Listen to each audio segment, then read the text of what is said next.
आदरणीय दर्शक वृंद नमस्कार। अपन विशेष में स्वागत करै छी। अखन जनमत पार्टी नेतृत्व के मधेश सरकार छै। ई मधेश में तेसर सरकार छै।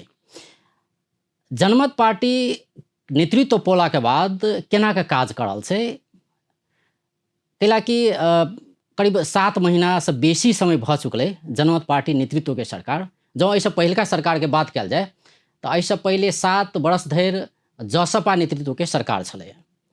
जनमत पार्टी के बात करी तऽ जनमत पार्टी ई कहैत रहलै से जनता समाजवादी पार्टी नेतृत्व के सरकार जा धरि रहलै 7 वर्ष धरि ता धरि मधेश में किसी के जंगल राज के अवस्था सृजना रहलै।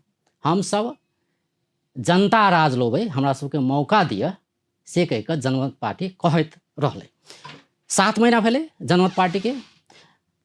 आब 7 महीना में बहुत चीज मूल्यांकन नहीं कयल जा सकै छै, लेकिन जे जनता राज के बात केने रहे जनमत पार्टी ओकर एकटा नींव के शुरुआत भेलै या नहीं भेलै, ई यावत विषय में आइ बातचीत करब।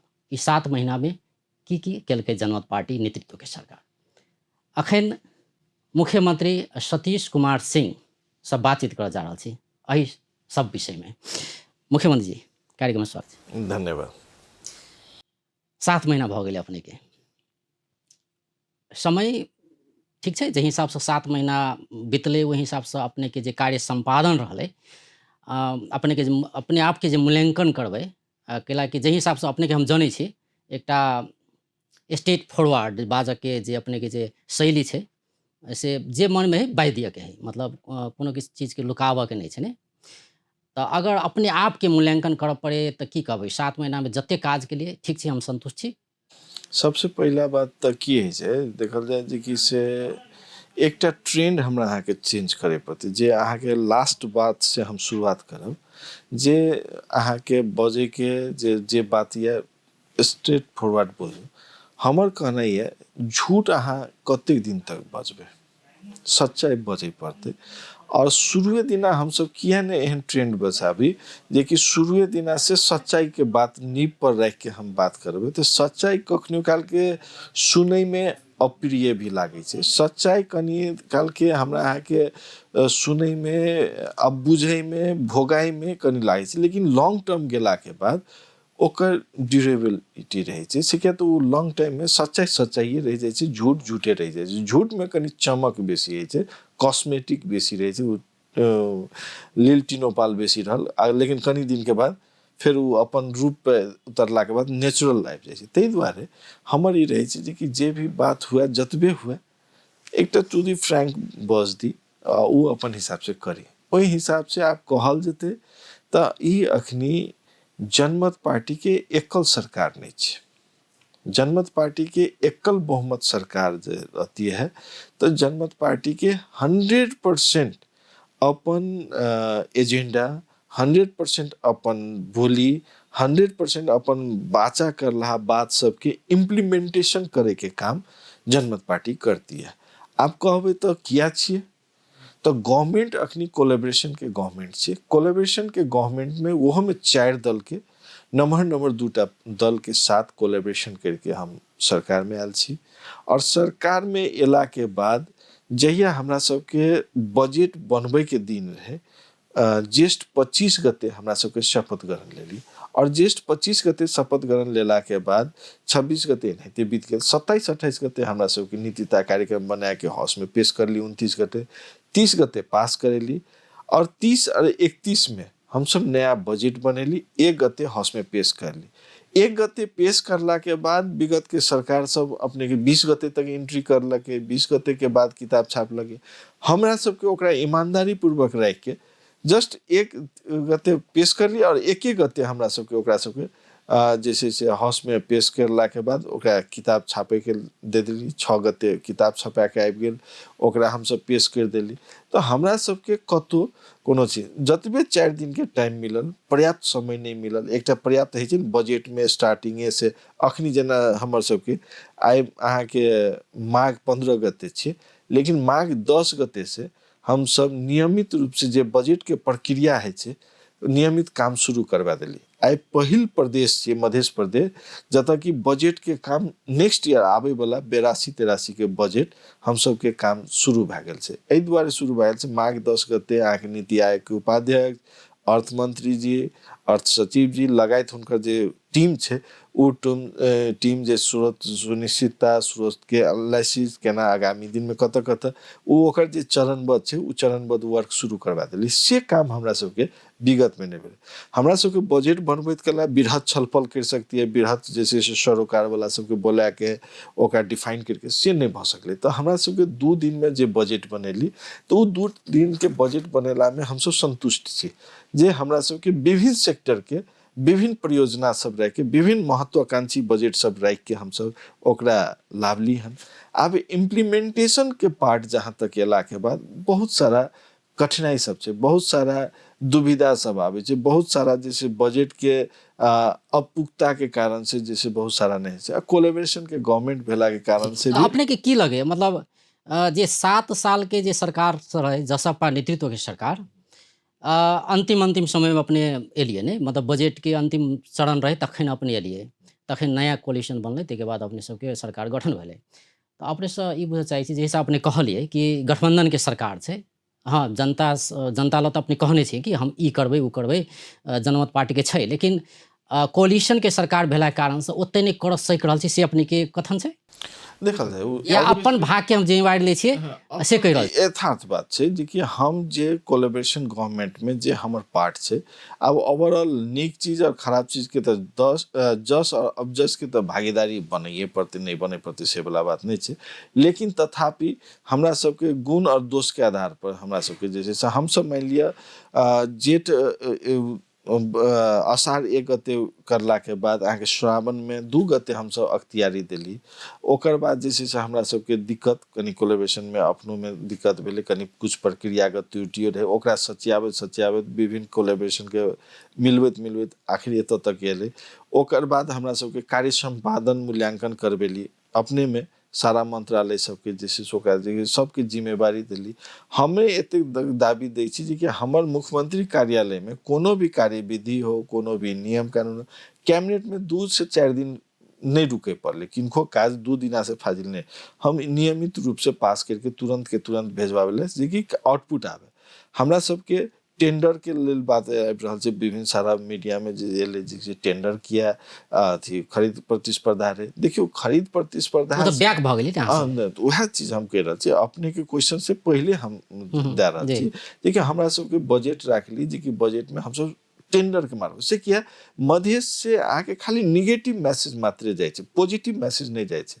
आके उपभोक्ता समिति खरीद नियमावली में 10टा इम्प्लीमेंटेशन छै, 10टा तरह से अहाँ काज कर सकै छी, लेकिन एतऽ हमरा सबके एकेटा दिली जे हमरा सबके अथी और सब ठाम भ रहल छै, लेकिन दोसर ठाम से निगेटिव नहीं जा रहल छै। अहाँके संघीय सरकार के पैसा से भी उपभोक्ता समिति गठन छै, लेकिन ओकर निगेटिव नहीं जाए छै, प्रदेश के निगेटिव। तो हम सब चाहली जे कि एकरा जैसे से बजट के किया ने टेंडरे प्रक्रिया से करल जाए के, लेकिन वह चीज के डाटा हम सब जे देखली विगत के साल के हम सब देखली अहाँके टेंडर भेल 320 किलोमीटर के, ओकर पैसा देल सारा चीज देल, लेकिन ओकर टोटल काज देखबे अहाँ आसार तक तो 115 किलोमीटर मात्र पिच भेल छै। और उपभोक्ता समिति के जकर की मान ली छोट छोट टुकड़ा छै ओकर जोड़ल जेते तो 178 किलोमीटर अपने के उपभोक्ता समिति से रोड बनले, चाहे टुकड़ा टुकड़ा के जोड़ के बनाल जाए के।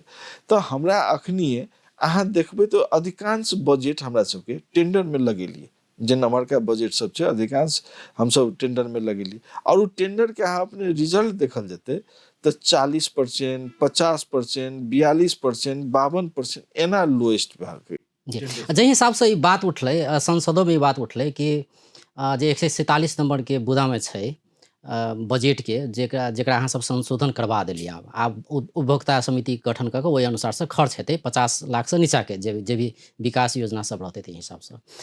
तो बैक हुए के कारण की रहले, कैलाकि अपने के प्रतिक्रिया इहो आबैत रहले आ ओना जे गठबंधन के दल से अहाँ सब पर सेहो आरोप लगाओल गेलै, अहाँ सब सेहो आरोप लगौलिए से गठबंधन के मंत्रालय सब जे छै विषयगत मंत्रालय सब, तो हम तो छी मुख्यमंत्री लेकिन विषयगत मंत्रालय सब छै उ सब इम्प्लीमेंट नहीं केलकै, या कार्यविधि बनावे के बात होए या जे भी होए नहीं टेंडर के जे प्रक्रिया सब छै। तो ई दोषारोपण तो होइत रहले। तो एहिमे कतऽ समस्या रहलै, कैलाकि 1 महीना के बात नहीं छै, अहाँके 6-6 महीना धरि उ चीज होल्ड कयल गेलै ने। अब देखल जाए, अब देख की है कि हम पहले कह दिली कोलेब्रेशन के गवर्नमेंट में हर एक चीज अपना हिसाब से अपने स्मूथली नहीं चल पावे छै। एकेटा रहे तब उ अपन एकटा इंजन अपन चलते, 4टा इंजन 4 तरफ रहते तो उ हमेशा दिशा ले में कनी कखनी ई स्टार्ट करते, कखनी उ स्टार्ट होते, कखनी उ स्टार्ट होते, तो उ कनी समस्या है कोलेब्रेशन के गवर्नमेंट में। अहाँ के जे स्पीड के साथे चलना चाहिए अखनी संघीय सरकार नहीं चल पाबि रहल छै, जे स्पीड के साथे होना चाहिए कतौ ब्रेक छै। तो जखनी कोलेब्रेशन भेला के बाद नहीं तो संघीय सरकार नहीं के बात हम अइला नहीं करऽ चाहब कि संघीय सरकार कांग्रेस एमाले के छै जे जेकरा हम अहाँ कहैत रहली कि ई पार्टी सब पुरनका पार्टी सब छै, हमसब नया छी, नया किस्म से चलबै, वएह ट्रेंड में वएह किस्म से नहीं चलऽ के छै। कैला जनमत के अखन तक सुनल जाए ना, अतऽ के जनता तो वही हिसाब से देखै छै। हम सब अखनी अपने के शुरू दिन से हम सब काज करे के अगाडि बढ़ा रहल छी, शुरू दिन से हम सब स्पिरिट लै कहि रहल छी। हम सब देखबै तऽ अहाँके बहुत सारा हमरा अहाँके पर्यटन मंत्रालय छै, अहाँ देखियौ हमर पर्यटन मंत्रालय से कतेक सारा टेंडर भऽ गेल छै, नहीं भेल छै से वाला बात नहीं छै। भौतिको पूर्वाधार मंत्रालय से टेंडर भऽ रहल छै, नहीं भऽ रहल छै से वाला बात नहीं छै। ओहो ठाम से नमहरका योजना सब भेलै हन। आब छोट छोट योजना सब छै जे माननीय जी सबके योजना सब गेल छै निर्वाचन क्षेत्र में जे चाहे येना में, तो उ सब जे छै से उपभोक्ता समिति के बात आबि रहल छै, उपभोक्ता समिति के जाय के बात आबि रहल छै। तऽ आब विभिन्न किसिम के समस्या छै जे कि जनता नहीं बुझि रहल छै से वाला बात नहीं छै। ओकरा हम सब चाहे छी जे कि हमरा सबके ऑप्टिमम एतऽ आउटपुट जाए, ऑप्टिमम खर्चा है, ऑप्टिमम जे छै से एतुका जनता के प्रति जे संघीयता आयल छै ओकरा सब लग जब तक विकास। अच्छा, एकरा एना बुझल जाए जाहि हिसाब से ई संशोधन कयल गेलै कि उपभोक्ता समिति मार्फत खर्च कयल जाए ने, तऽ एकटा की सोचल के मध्य सरकार से नहीं एहिमे कमीशन के खेल होइ छै, भ्रष्टाचार होइ छै, नीकसँ काज नहीं होइ छै नहीं, तऽ ताहि दुआरे टेंडर मार्फत जाए से रही सोच, उद्देश्य सएह रहे। देखल जाए एकटा मैसेज एतऽ हम शुरू से कहि रहल छी, अपने के डाटा कहली 115 किलोमीटर टेंडर से भेले, 178 किलोमीटर अहाँ के उपभोक्ता समिति से भेले। हम ई कहि रहल छी जे टेंडरे से भेला के बाद मधेश के एहन छै स्थिति एतऽ जे छै निगेटिव चीज के बेसी प्रचार होइ छै, हमेशा काज की भेले से एतऽ काज के से पहला अहाँ के प्रचार बासी बेसी होइ छै। अखनी ये कहै छै उपभोक्ता समिति अथी भेल, अखनी कामे नहीं भेले हन तो भ्रष्टाचार कतऽ से भऽ गेलै, एकटा चीज बात बुझे पड़े। दोसर चीज हम सब टेंडरे में करे के प्रयास करी, लेकिन टेंडरों के स्थिति एहन छै जे कि 100% काज अहाँ के टाइम पर नहीं भऽ पाबै छै। अहाँ अधिकांश टेंडर के देखबै फाइल हम सब ई बीच में अध्ययन कर ली हन, अहाँ के फाइल रुकै छै, काम मुख्यमंत्री जी हम ई बुझऽ चाहै छियै जी, अब अपने जे कहलिए ने कि टेंडरो भेला काज सब टेंडर भेला के बावजूद ओ काज नीकसँ नहीं भऽ रहल छै से अपने के कथन छै। हम अपने से ई बुझऽ चाहै छी कि टेंडर जे राखल गेलै या टेंडर के प्रावधान जे आनल गेलै तो ओकर खास उद्देश्य यह नहीं रहे कि भ्रष्टाचार नहीं हुए, नहीं कमीशन निगेटिव जे मैसेज जे रहे निगेटिव मैसेज के चिरै के लागि हमरा सब से कर लिए। लेकिन आब की है छै जे कि सरकार छै, सरकार गठबंधन छै, कुछ बात सब जे एले जे कि से मान लिया सबके घटक एले जे कि से नहीं एकरा है पड़ले, ओहि के लागि हाउस में देखली सब माननीय जी सबके रहे हमर निर्वाचन क्षेत्र में नीक काज है, उपभोक्ता समिति में कम में हम सब काज करे छी, अथी मान लिया भ्रष्टाचारे करे के हेतै तो कोनो चीज में भ्रष्टाचार भऽ सकै छै ना। लेकिन काज जे छै से नीक काज जे भऽ रहल छै तो ओकरा एप्रिशिएट करे पड़ले, ओकरा चीज अगाडि बढ़बै पड़ले। तथ्यांक कहि रहल छै जे कि मान लिया उपभोक्ता समिति से बेसी काज भेलै, कम पैसा लगानी भेलै, और टेंडर में लोएस्ट बेसी जा रहल छै, काम नहीं भऽ पाबै छै, तो आउटपुटो काल्हि के दिन में नहीं हेतै। जनता एनाहिते काठमांडू से कहि रहल छै जे कि मधेश में पैसे खर्चा हो न सकते ना। अब अब तो वहाँ नहीं भेले खर्च, अब तो और नहीं खर्च भेले, 6 महीना तो होने रह गेलै नहीं, तो और मान लिया खर्चा नहीं हेतै। टेंडर के तो एकटा प्रक्रिया है, देखल टेंडर के अहाँ प्रक्रिया मतलब मधेश सरकार ई रियलाइज केलकै जे पहिल के जे रहै से ठीक छै। तो उ दुनू चीज के हमरा सबके देखल जे अहाँ के नेगेटिव कतऽ है छै जे कि बजट बनैत कला अहाँ के बजट बिक्री भऽ जाइत रहे पहले, से चीज के हम सब रोकि देलियै। बजट बनैत कला बिक्री नहीं भेलै तखनी उ चिट्ठी बिक्री है वाला सिस्टम खत्म भए गेलै। जे लेने रहते अहाँ के बजट पैसा दे के बजट रखबे नहीं रहते उ न चिट्ठी ला जाके बिक्री करते। आज जे मान लिए संबंधित क्षेत्र के माननीय जी सब अपन क्षेत्र में विकास के आगे जेते उ तो खरीद बिक्री नहीं करने छै। मान लिए उ अपन क्षेत्र में लाके जाके उ तो जनता के बीच में घर के अगाड़ी में काम करते, जनता के रोहबर में रखवा के जेते, तो कतौ न कतौ एकटा ओहि हिसाब से देखे। जी, अब दोसर प्रश्न, अपने मुख्यमंत्री बनला के बाद पहिले विपक्षमे रहलाके अवस्थाके बात करी या अखनके बात करी तऽ कते फर्क महसूस कऽ रहल छी कि विपक्षी दलके जे हिसाबसँ अहाँ सबसँ कहैत रहलियै ओ सब काज नहि कऽ रहल छै, ई सब जंगल राज स्थापना केने छै मधेशमे, हमसब तऽ नीकसँ काज करबै। वास्तवमे अयलाके बाद केहन किस्मके समस्या अहाँ सबके भोगऽ पड़ि रहल है, केहन महसूस कऽ रहल छी या कर्मचारीके दिससँ होय हमरा जे सबके जहिया पार्टी विपक्षों में रही तहिया जे विपक्ष के धर्म रहे जे सरकार के रास्ता देखेनाइ, सरकार के काज केना बढ़ते, केना आगाड़ी बढ़ते, ओहि चीज पर हमर सबके निहित रह के काम होइत रहे। आई सरकारों में आयल छी तो सरकार केना काज करते ओहि प्रति हमर सबके ईमानदारी पर हमरा सबके जे कोई नीक काज करैत रहे तो नीक काज नहीं करके ओकरा खराबे कहबै सेहो वाला बात नहीं छै। नीक काज जे विगत के सरकार करने छै तो ओकरा नीको कहली, जे गड़बड़ करने छै ओकरा गड़बड़ो कहली, जे अखनी कर मान लिअ अखनी छोट छोट हम तथ्यांक दै छी 77 साल से लोक सेवा तऽ गठन आइ तऽ नहि भेल छै, पिछल के सरकार करने छै, नीक काज रहे लोक सेवा गठन में। लेकिन लोक सेवा गठन भेला के बाद अहाँ देखियो तो विगत के सरकार कतेक रिजल्ट निकालने रहे।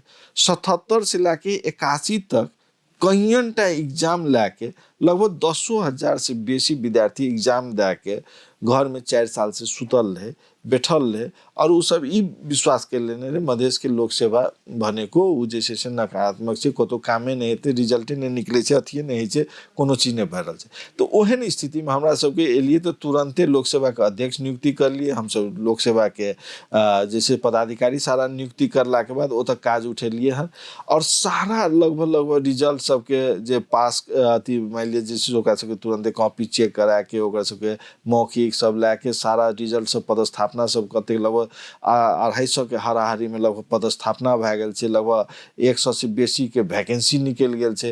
अहाँके 15 टा तऽ वैकेंसी खुलि गेल रहे जकर कि सिलेबसे नहीं बनल रहे, जे कि कोन सिलेबस के तहत ओकर एग्जाम लेल जेतै के सब जे छै से सिलेबस बना के ओकरा सबके निकाल जा रहल छै।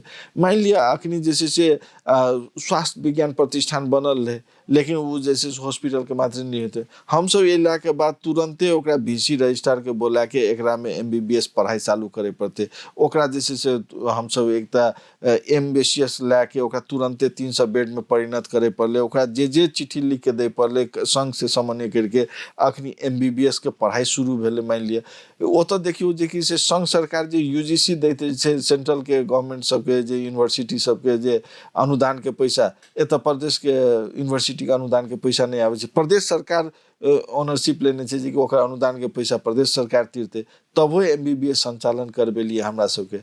मान लिअ मधेश यूनिवर्सिटी में जे छै की कहै छै स्किल स्कूल केना संचालन हेतै, ओतऽ संहिता पर फेडरलिज्म पर पढ़ाई केना हेतै ओकरा लेल हम सब पहल कर रहल छियै।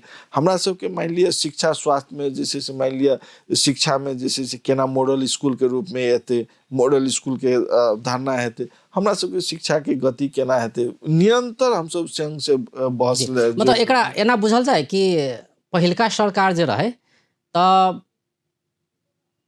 एक तऽ संघ सरकार से अवरोध के बात तऽ छैहे, ओ तऽ एखनो अहाँ सब कहबे करबै कि संघ सरकार कतौ ने कतौ अवरोध कऽ रहल है, नीकसँ काज करऽ नहि दै छै प्रदेश सरकार के, ई तऽ छैहे एकटा बात। आ पहिलका सरकार जे रहे से जे करहो चाहा के चाही मतलब करऽ सकते सेहो काज नहीं केलकै, तेना बुझल जाए। हाँ से अपने कहि रहल छियै एकटा देखल जाए जे कि जे जे हिसाब से अपने लोक सेवा के बात के लिए और चीज के बात के लिए ई बात तऽ मान लिअ साथ हमरा सबके नया छी, नया अला के बाद बहुत चीज सिखैयो ला मिले छै, से तो कुर्सी पे बैठला के बाद कत ऑब्स्टैकल छै, कत की छै, कत सुविधा छै, कत दुविधा छै, उ चीज के आबै छै। तो जे स्ट्रांग सरकार रहे 7 बरस से ओकरा तो स्ट्रांग कहे पड़े ना, 7 बरस से एकल सरकार, एकल पार्टी के एकल नेतृत्व के सरकार कंटिन्यू एले और उ नेतृत्व जे छै से जतेक आउटपुट देना चाहिए रहे ओहि हिसाब से आउटपुट नहीं भेले, ओहि ठाम कतौ न कतौ कमी कमजोरी भेले और ओकरा जे छै से दोषारोपण अखनी एने बात उने बात एतऽ एहन मजबूत रहती है तो अखनी तक बहुत सारा एती एहन अहाँ के जे छै से समय में हुनका सबके सरकार बजटे के विषय में बजटे के विषय में विपक्षी सब जसपा के नेता सब सेहो अहाँ सब पर आरोप ई लगौलक कि नहीं कर सकती तो नहीं कर सकै छी तो कुर्सी छोड़ दियो, जे हिसाब से अपने कहली कि कोलिशन के बात के लिए गठबंधन के सरकार छै, विषयगत मंत्रालय सब काज नहीं करे छै, हमरे कहला से नहीं हेतै, तो एकटा जे विपक्ष के सरकार के लोग विपक्ष के पार्टी के या कोई भी माननीय जी सब कहे छै, वो कहे छै जे नहीं चला सकते तो छोड़ छोड़ दे। दियो। हाँ जी। उ हम तो डाटा पर काम गप करै छी, हम जे भी बात राखै छी अपने के डाटा बेस पर बात राखै छी। विगत के सरकार 7 बरस से की करलकै और हम सब 7 महीना में स्टेप बाय स्टेप हम कह रहल छी। हाँ ठीक छै, कनी लेट भेलै बिचला पीरियड में, कोनो हमरा सबके लागे नहीं, लेकिन उ किया भेलै सब जानि रहल छै। लेट भेला के बावजूदो हम सब पछाड़ी नहीं छी। हमरा सबके करोड़ों करोड़ के टेंडर, अरबों अरब के टेंडर निकाल चुकल छी अखनी तक हम सब, और ओकरा निरंतर छै टेंडरों के काम डेली के डेली निकलिए रहल छै। अगाड़ी काज सब अगाड़ी बढ़िए रहल छै। कार्यविधि से लाके सारा चीज जे एकटा प्रक्रिया जे है छै, प्रत्येक साल के जे एकटा नॉर्म्स बना देने छै, कार्यविधि बनेनाइ, ई बनेनाइ, उ बनेनाइ, एन कानून, हम सब देखियो हौसे से क्याटा नियम सब पास कर लिए हन, एन कानून पास कर लिए हन, हम सब कतेक बिजनेस देलिए हन, हमरा सबके कोन कोन सेक्टर में की काज करली, डाटा पर हम सब बात करे अच्छा, छै। कार्यक्रम में कठिनाई कतऽ होइ छै? कैला कि 7 साल तऽ पहिलेका सरकार बितेबे केलकै। अखन अहाँ सबके आब करीब करीब 8 वर्ष हुअ लगलै टोटल में कहल जाय तऽ। तऽ एकटा तऽ आरोप अहाँ सब ई लगबैत आबि रहल छी कि संघ सरकार नीकसँ काज करऽ नहि दै छै। एकटा तऽ छै आइनके बाद आइन बाधक छै ताहू दुआरे नहि होइ छै। दोसर कर्मचारी ब्यूरोक्रेट्स पर जे आरोप लगै छै तऽ उ कते सत्य छै? जी। हम एहि दुआरे अहाँके कहै छी जे कि से ऐसे विगत के सरकार में एकटा चीज कमी रहे, जे संघ सरकार से जे भी सचिव आबैत रहे संघ सरकार से संबंधित मंत्रालय के भेजैत रहे, कहिया आबै आ कहिया सरुआ भए जाए संबंधित मंत्री अथवा मुख्यमंत्री के जानकारियों नहीं, से क्या कखनी निर्णय करलक।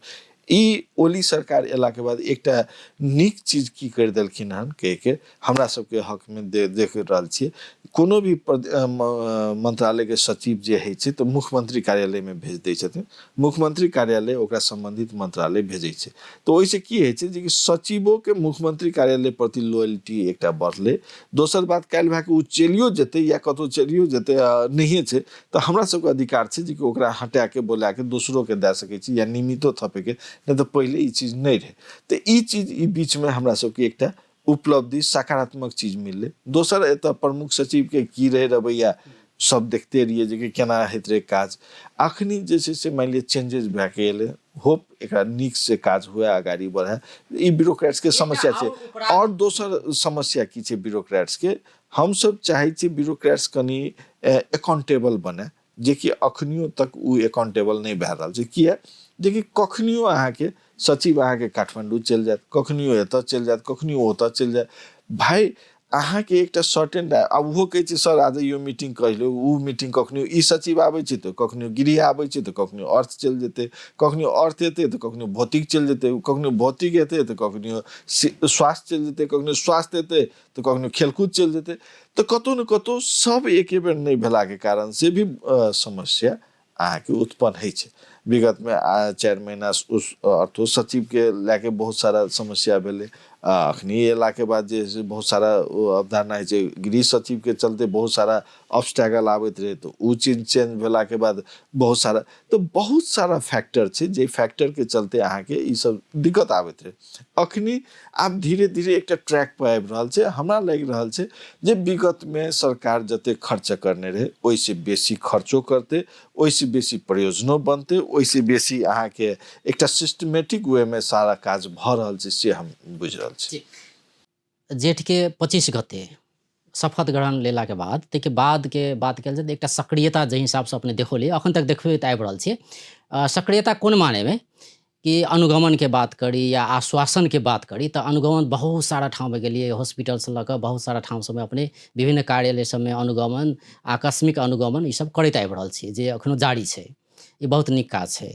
ताहिके बाद आश्वासन देबऽके काज सेहो बहुत सारा भेलै। रहलै इम्प्लीमेंटेशनके काज, तऽ उ चीज अपने कते आभास कऽ रहल छी कि एतऽ के जनता के मिल रहल छै उ चीज? आप देखियो जे हम एकटा मुख्यमंत्री के काज हॉस्पिटल अनुगमन करनाइ, ऑफिस अनुगमन करनाइ नहीं छियै। बहुत आदमी के धारणा छै, लेकिन हमरा ई लागलै जे कि जाहि ठाम के हम मुख्यमंत्री छी ओहि ठाम के ऑफिस अहाँ पता लगेबै। हमरा एतुके पत्रकार साथी सब के आदमी आबि के कहलक जे ई साउन भादो के टाइम में, आसिन के टाइम में मंत्रालय में जाइए तो ऑफिस में कोई कर्मचारिये नहीं भेटे, सचिव तो दूर छोड़ दियो, निचलको स्टाफ नहीं भेटे। लेकिन अखनी अहाँके ई अनुगमन के प्रभाव एहन छै जे कि ऑफिस में स्टाफ भेटै छै, ऑफिस में कार्यालय में आदमी। हमर ई कहनाइ छै जे कि ओहि टाइम में उ सचिव अथवा उ कर्मचारी तलब भत्ता खेतै कि नहीं खेतै। जब तलब भत्ता खेतै तो ओकरा तो ऑफिस में बैठ के काज तो करे पड़ले, बहुत सारा काज है जे कि काज करे पड़तै। तो लोग के ट्रेंड बिगड़ गेला के बाद ओकरा सुधारे में कनी प्रक्रियागत लागे छै। कर्मचारी यदि नहियो कोई काम कर लगे, कोई कर्मचारी दिन भर खटैत खटैत ओकर पसीना चलैत रहे छै, ओकर कोनो मूल्यांकन नहीं छै। आ कोई कर्मचारी दिन भर बिना खटने तलब भत्ता खा रहल छै, ओकरो कोनो जी हमर कह के आशय ई छलै जे जे जेना अपने अनुगमन केलिए कोनो ठाम, मान लो कि प्रादेशिक अस्पताल के अपने अनुगमन केलिए, तो अनुगमन केला के बाद बहुत सारा समस्या सब देखने होबै, कर्मचारी समय में नहीं आबऽ से लगे बहुत सारा समस्या सब देखने होबै। उ एकटा समस्या भेलै, ताहिके बाद काल्हि भेने से कर्मचारी सब आबऽ लगलै, सब किछु भेलै। लेकिन ओहिके बाद फिर वएह ट्रेन में चलि जाइ छै, ई एकटा समस्या छै। आ जेना कर्मचारी के ओ जे अपूग छै, कर्मचारी नहीं छै, जेना अपने इमरजेंसी में जेबै तो कर्मचारी बहुत कम भेटत अहाँके, बहुत चाप रहै छै। तो समाधान में कते काज अपने सबके लिए 7 महीना में ओ जे कर्मचारी राखऽ पड़तै कि एकटा उदाहरण देलिए जी। हॉस्पिटल सबके हम जाइए अनुगमन में तो अहाँके डस्टबिन हम देखिए साफ भेल छै कि नहीं छै से देखिए, हम स्वीपर आबै छै कि नहीं आबै छै से देखिए, हम अनमी स्टाफ नर्स आबै छै ड्यूटी चार्ट छै कि नहीं छै और उ अवेलेबल छै कि नहीं छै से देखिए। ओहिसे फायदा की भेलै, अहाँ एकटा देखियो की होइ छै, लोग प्राइवेट कोनो बढ़िया अस्पताल में जाके विजिट करके आबै छै और उ दिमाग के, और एतुका मान ली जनकपुर अंसर अस्पताल या जनकपुर प्रादेशिक अस्पताल में अहाँ विजिट करबै तो उ खोजबै जे कि हमरा उ फीलिंग नहीं एलै, उ साफ सुथरा नहीं एलै, उ चीज। मान ली एतुका बिल्डिंग आइ से 50 बरस पुरान डिजाइन में बनल छै, ओहि दिना के जहिया बनल रहे तहिया 50 बेड के हिसाब से बनल रहे, तब 100 बेड भेलै, आइ 300 बेड में अखनी आईसीयू लगाए, सारा सुविधा छै। कंजस्टेड एहन छै जे बरंडा पर बेड लगाबे पड़े छै। तो भौतिक पूर्वाधार यदि हमर ओहि हिसाब से नया बन के नया हिसाब से ओकरा जे काज हेतै तो उ फीलिंग एतै। लेकिन पुरने के हम अहाँ लेकिन सफाई है कि एतुका हम अहाँ आदमी तो कहै छी आ हम ही अहाँ पान खा के जेबै आ वएह ठाम बगल में पिरकी मारि देबै, वएह ठाम खैनी खेलिए, वएह ठाम थपड़ी बजा के उड़ा देलिए, पुड़िया फेंक देलिए, वएह ठाम खाना खेलिए, वएह ठाम राखि देलिए। तो हमरो अहाँ के बिहेवियर में कनी चेंज करे पड़ते हैं। और पहले के दरमियान में अखनी बहुत साफ सुथरा मिलत अहाँ के, बहुत सारा अहाँ के चार्ट मिलत, अहाँ के ड्यूटी चार्ट मिलत अहाँ के कर्मचारी छै कि नहीं, तो ओकर चेंजेस आबै छै धीरे धीरे एते। कार्यान्वयन पक्ष के काज धीरे धीरे हेतै से अपने कह रहल छै। अच्छा सुशासन के अवस्था केना छै? ई एकटा पहिलका सरकार में इहो एकटा आरोप रहे कि देश में मधेश में पूरा भ्रष्टाचार के बिगबिगी छै, मधेश में सुशासन नहीं कायम कर सकलकै नहीं। देखो दू तीन टा पक्ष छै एहिमे। अहाँ के एक तो छोट जगह छै, सब आदमी चाहते जे कि हमरा सब सुविधा संपन्न जगह पर हम जाए, जत हमर घर के नजदीक में हुए, जत हमरा अथी बढ़िया हुए, सेवा सुविधा बढ़िया हुए, ओथे जाए। तो आदमी जतेक छै तो एकटा पर जगह पर दूटा चारिटा आदमी प्रतिस्पर्धा में रहते, तो ओकरा भेला के बाद उ आदमी सेटिस्फैक्शन जे कि हमरा भ गेल। आ जकरा नहीं भेले तो ओकरा निगेटिव दिमाग में कतौ न कतौ ई चल खेल भेले कि कतौ न कतौ ई भेले।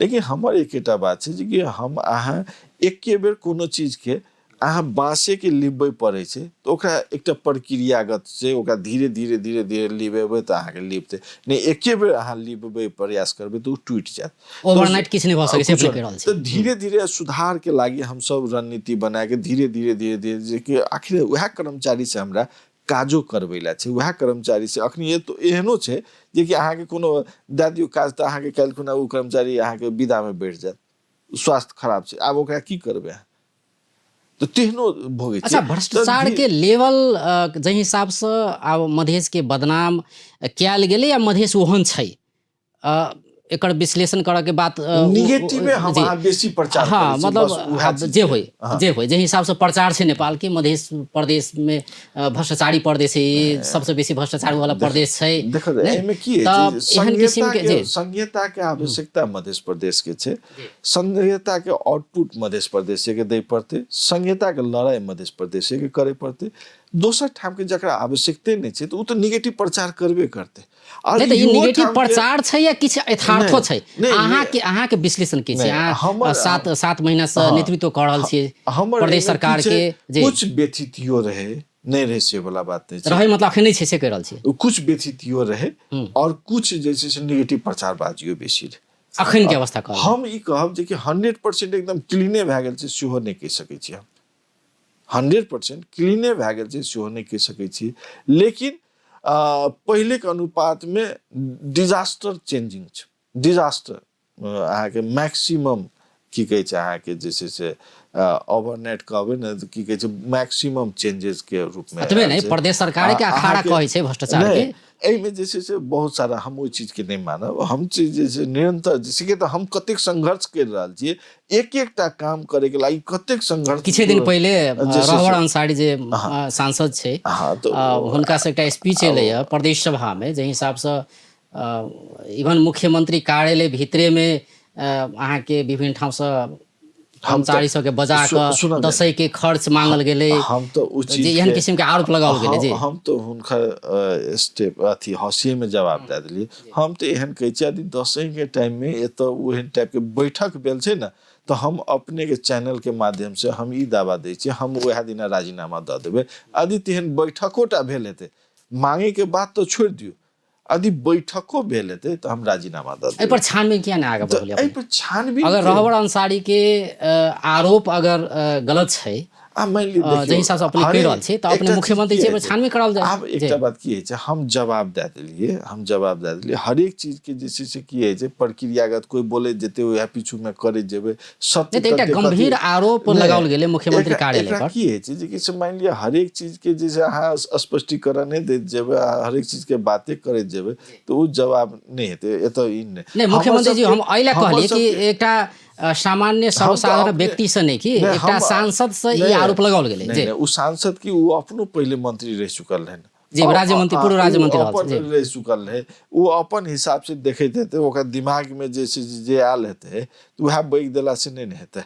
दोसर चीज की छै कि हमर सबके देखै छी कि हर एक चीज में काल्हि तक की भेल रहे आइ हम की करे ला चाहे छी। चाहे हमसे एतऽ पर्यटन विकास करे के लागी ओकरा लेल लॉबिंग करैत हुए कि हमरा सबके काल्हि भए के एतुका धार्मिक संस्कृति के बारे में लॉबिंग करैत रहिए कि काल्हि भए के गरी माई के मेला ठेला के लॉबिंग करलिए कि हमरा सबके हर एक सेक्टर में चाहे शिक्षा स्वास्थ्य के हो चाहे विकास के हो चाहे सुशासन के हो हर एक सेक्टर में हम सब काज कर रहा छी। हर एक सेक्टर में पिछला जते कंट्रीब्यूशन रहे ओई कंट्रीब्यूशन से बेसी हम सब आउटपुट दे के प्रयास कर रहा छी। आ सबसे पहला बात की कहे जे कि हमर सबके कोलैबोरेशन के गवर्नमेंट छी, एकल गवर्नमेंट नहीं छी जे एकल डिसीजन मात्रे चलते।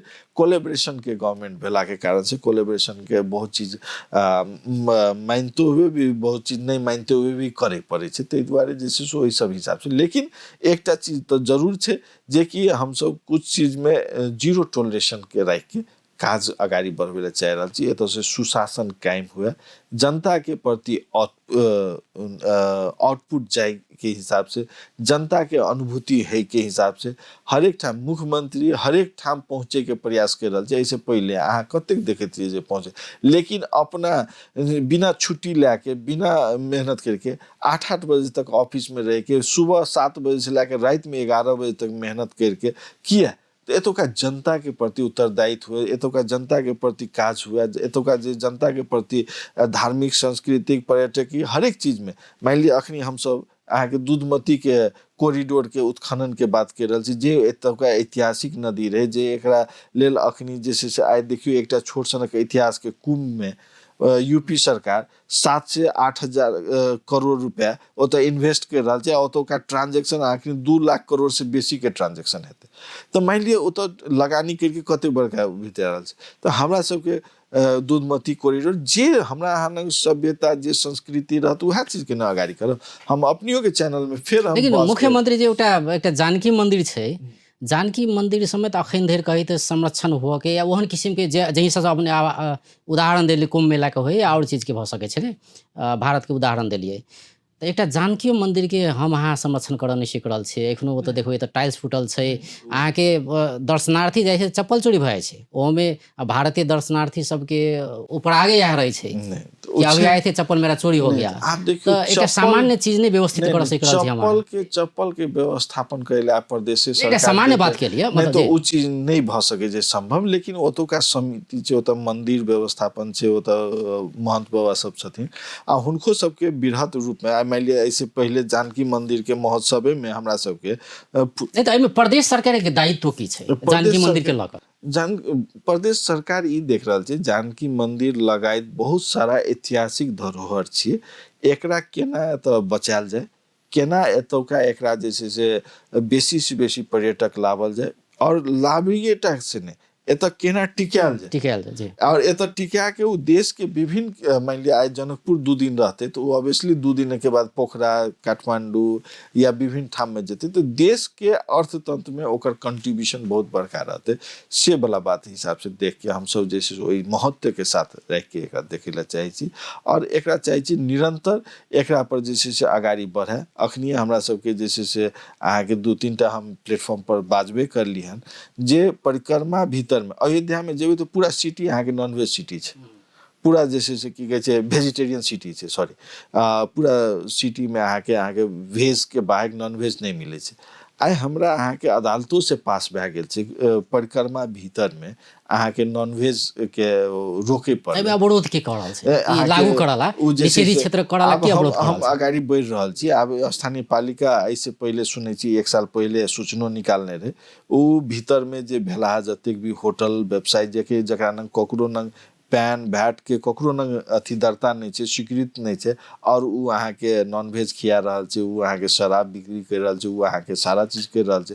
तो एकरा कम से कम वेजिटेरियन पर लावल जाए पहला स्टेप छै। हम विभिन्न सरोकार वाला व्यक्ति सबके आप बीच में बहुत जल्दी कने हमरा फुर्सत नहीं भ रहल छै, ई फुर्सत करके सबके राख के आ एहि पर हम काज आगाड़ी बढ़ाएब। और एहि बीच में एकटा प्रतिक्रिया एले अपने के जे स्कूल सबके व्यवस्थापन समिति खारिज कयल जाए, ई बहुत चर्चा में रहल है।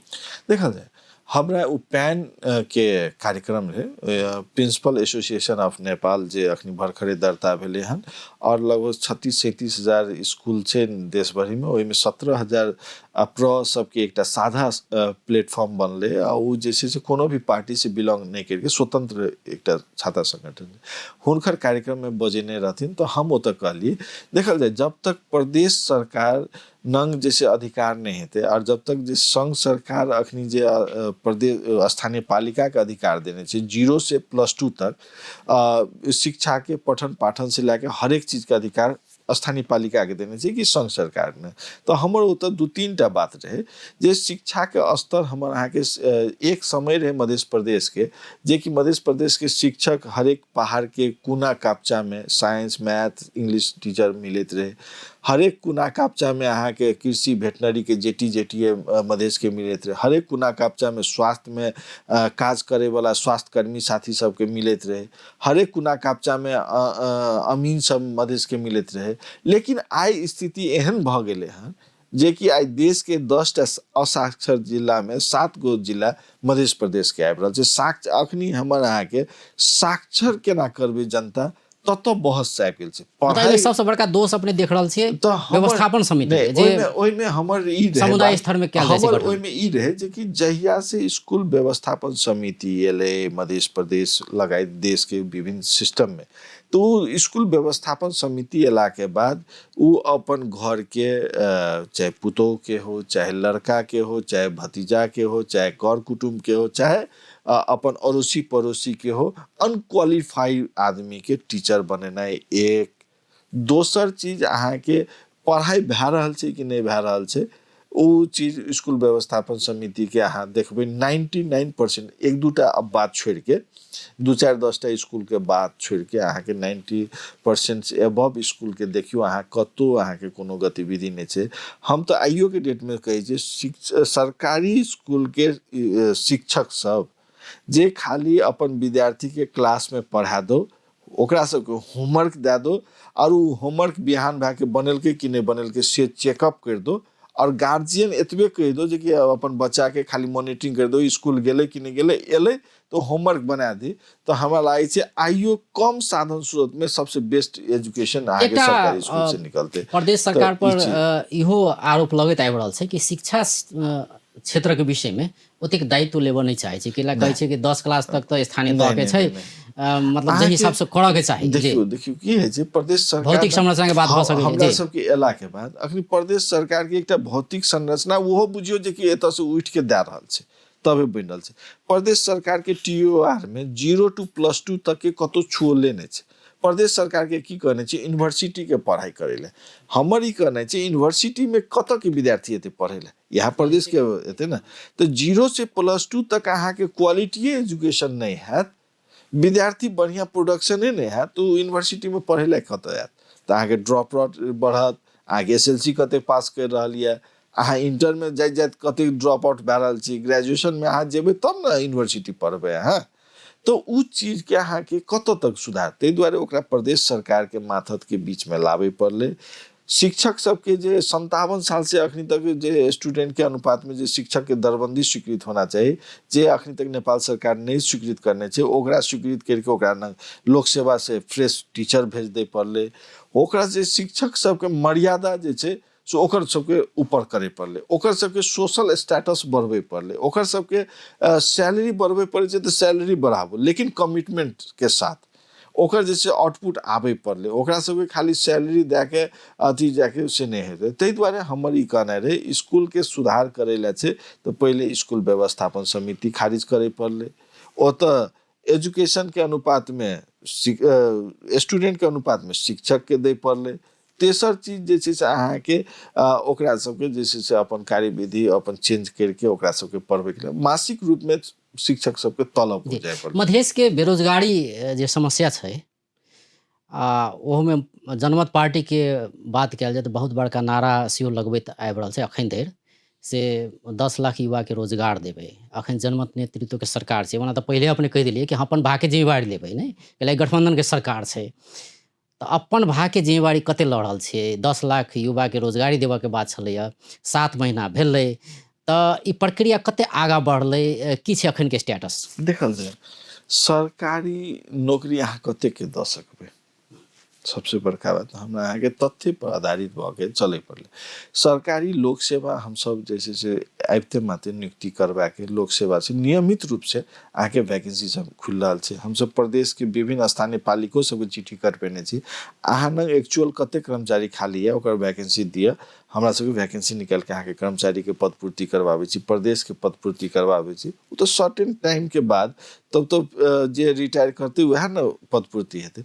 दोसर चीज हमरा सबके एतऽ रोजगार सृजना करे के लागी विभिन्न किसिम के हमरा सबके मॉडल के रूप में ओहन कोनो तथ्यांक अखन तक कोनो अहाँ सब हमरा अथी सबके करै छी, मतलब चीज इन्वेस्टमेंट कैला जनता मधेश के जनता के ई तथ्यांक दऽ दी कि हम एहि बेर अते साल में अते चीज के लिए या अते महीना में अते चीज के लिए रोजगारी के सवाल में अहाँ आउटपुट देखैत जेबै।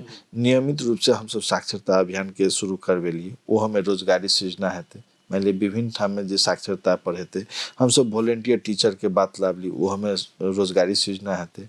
हम सब कृषि स्वयं सेविका के लावली हन, कृषि महिला सबके स्वयं सेविका सबके आखिर जे रोजगारी सृजना हेतै तब मान ली ठाम ठाम के आदमी सब जे महिला सबके अपन रोजगार में जब तक नहीं जेते, 50% महिला सब अहाँके हमर अहाँके घर में बैठल छै, ओकरा सबके रोजगार के साथे जब तक नहीं जोड़बै तब तक मधेश के डेवलपमेंट संभव नहीं छै। जेंट्स मात्रे कमेला से नहीं भए सकै छै। ताहि दुआरे महिला सबके हम सब प्रत्येक निर्वाचन क्षेत्र में एकटा रोजगार केंद्र के स्थापना करे के लागी एहि बजट में लावलिए।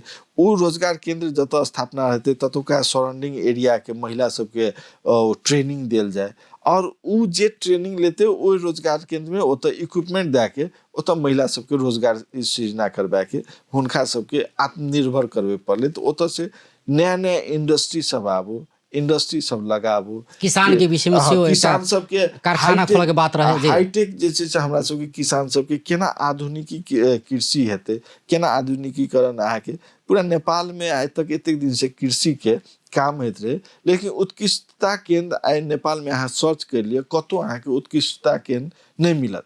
लेकिन हमरा सबके एवरी बजट में मध्य प्रदेश में उत्कृष्टता केंद्र खोले के बजट रखने छी। नेपाल में अहाँ पूरा सर्च कर लिए कतौ अहाँके एजुकेशन पार्क नहीं मिलत। हमरा सबके एतऽ बजट में एजुकेशन पार्क स्थापना करे के लेल लाभने छी।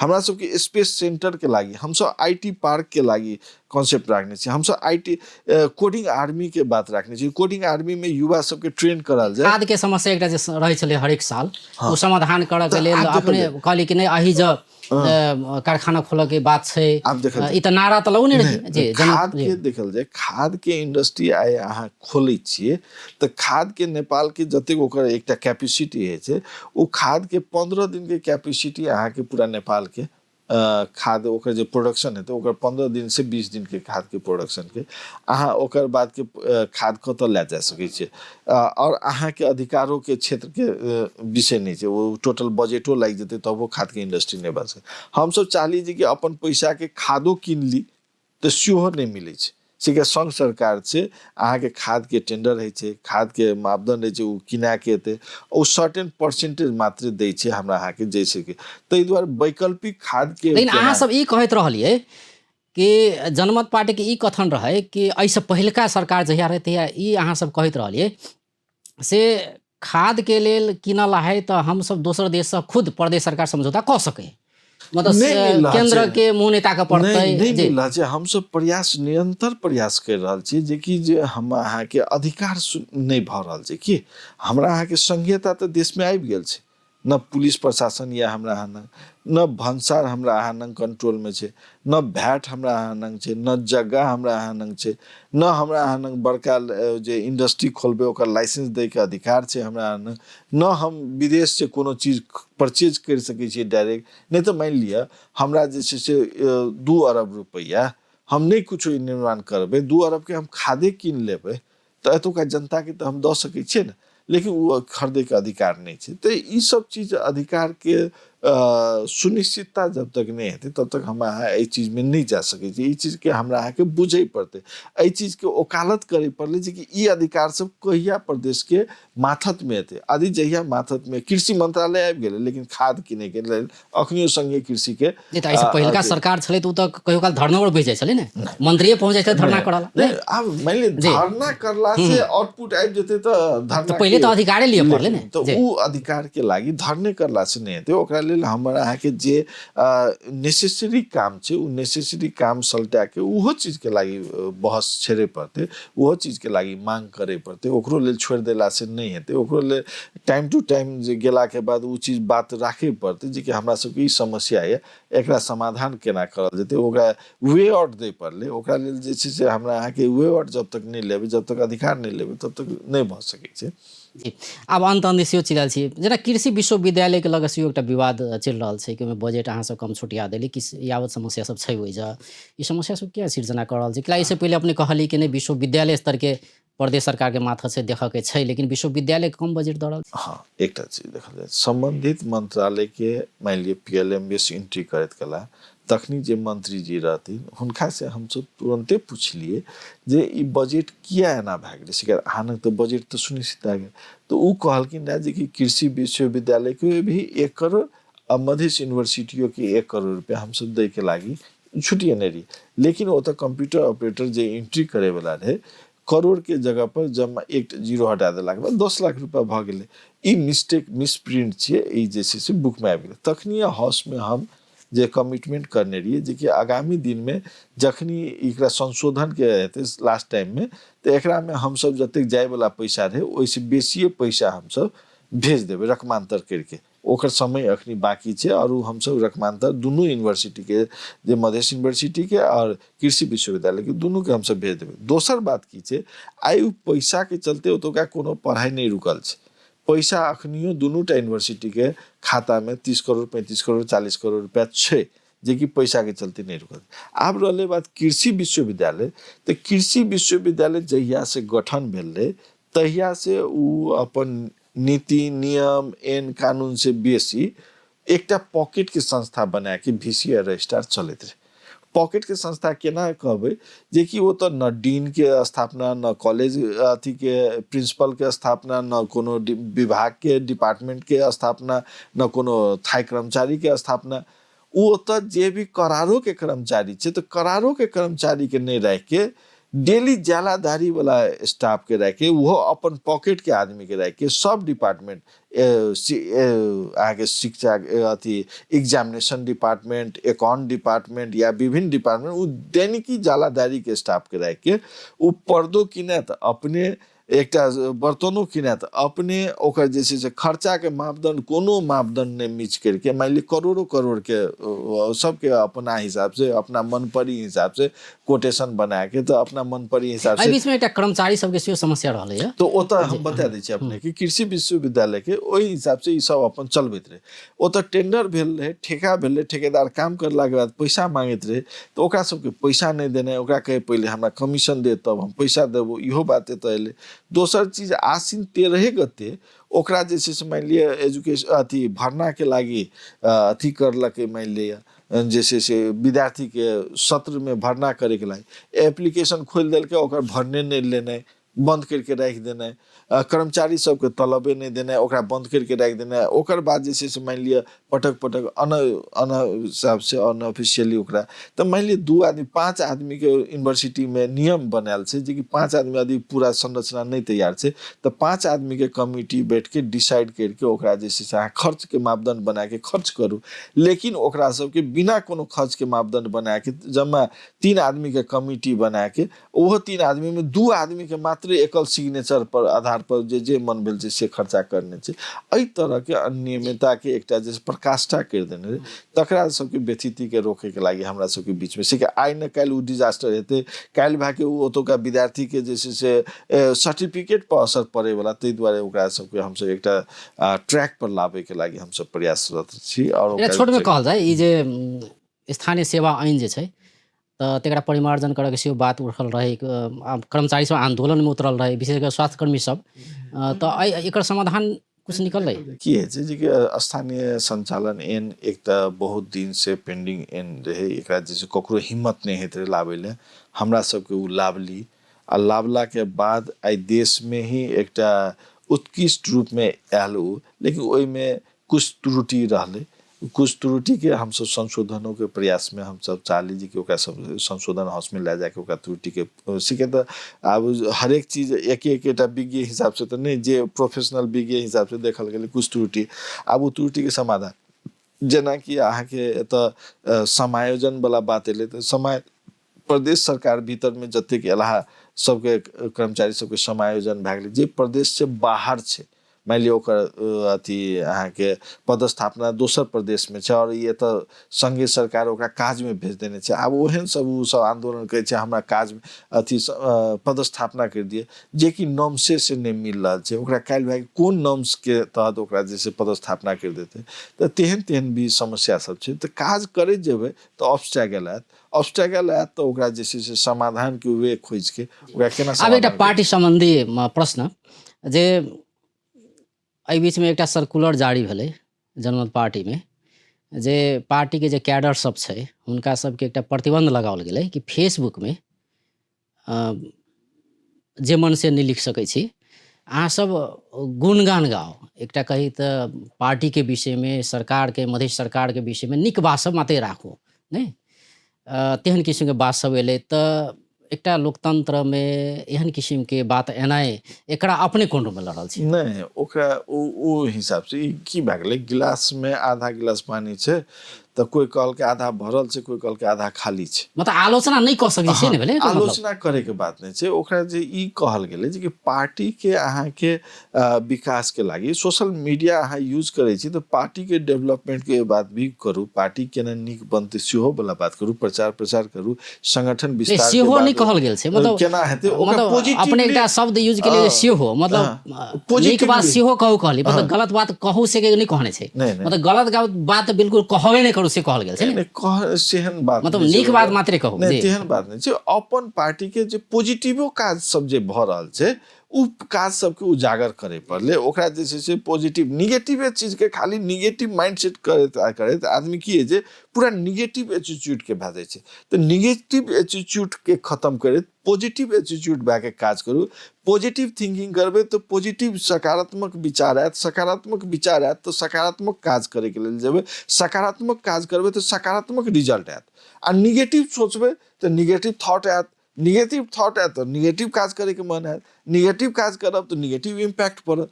तो निगेटिव के प्रति कथी ले जाब, पॉजिटिव काज करू ना। सब तो निगेटिव सोचते, जी। तो अब अंतिम प्रश्न, काज करू बस। अंतिम प्रश्न संहिता के विषय में एक भ्रष्टाचार के तो आरोप लगे रहल छै। अब जे होय नेगेटिव होय या जे होय यथार्थ होय ने। दोसर एक संहिता के विषय में कैलाकि पहचान से स्थापित ई प्रदेश छै, संहिता मधेसी द्वारा मधेसी कारण से एलै सेवा सब कहल जा रहल छै ने। लेकिन मधेश में संहिता नहीं चाही, ई खारिज हो के चाही, इहो आवाज उठैत आबि रहल छै।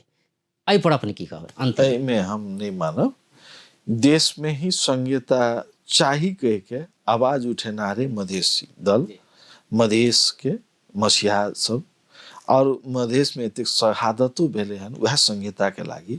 और आई संहिता अयला के बाद बहुत सारा चेंजेस देखे छी हम। आई हमर अहाँ के बोले के राइट्स मिलल है तो संहिता ड्यू टू संहिता।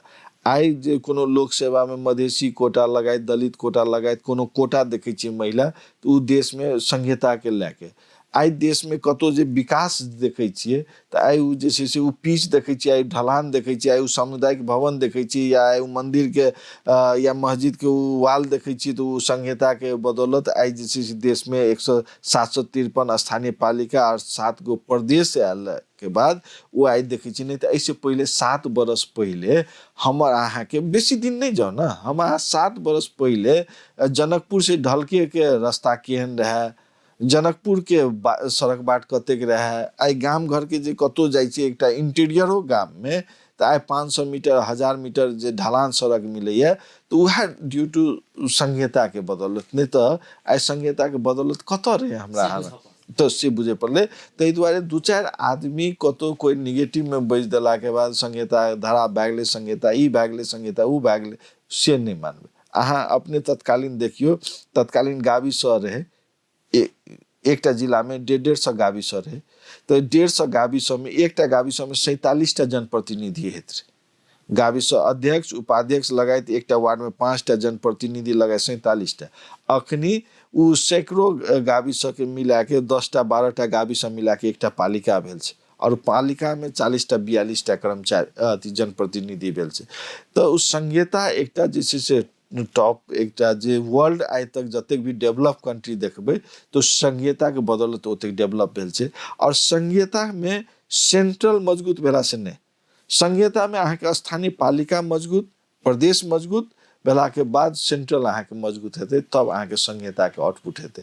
आई संहिता नहीं आयल रहती है तो आई देश में जे जते बड़का कोरोना के महामारी एले, यदि याद करू, इमेजिन करू, यदि पूर्णा संरचना रहती है, जिला वाला संरचना रहती है, तो गाम गाम में जे कोविड के लेके जैसे से अहाँ के आइसोलेशन सेंटर बनले रहे, होल्डिंग सेंटर बनले रहे, अहाँ के जैसे स्कूल सब में आदमी सबके राख के इलाज बारी करके अहाँ के जे बचाल गेले, अहाँ के राहत वितरण कर संभव नहीं छले, संभव नहीं रहे, वो चीज नहीं हेती है, संभव नहीं हेती। तै दुआरे आई देश में संहिता अयला के बाद बहुत सारा चीज उपलब्धि भेले हन। लेकिन ओतबे उपलब्धि से हमरा अहाँ के खुशी मनबे वाला बात नहीं छै। अखनी बहुत सारा उपलब्धि बाकी छै जे कि हमरा अहाँ के ले ले। जब तक अहाँ के प्रशासन लगायत अपन स्वायत्ता अभियान अथी अहाँ के नहीं रहत, भंसार अहाँ नंग नहीं रहत, प्रशासन अहाँ नंग नहीं रहत, अहाँ नंग जैसे से पर्याप्त बजेट नहीं रहत, तब तक अहाँ कुछ नहीं कर सकै छै। अखनी तै दुआरे अखनी स्टार्टिंग पे छै, बच्चा पीरियड से 7 बरस भेल छै।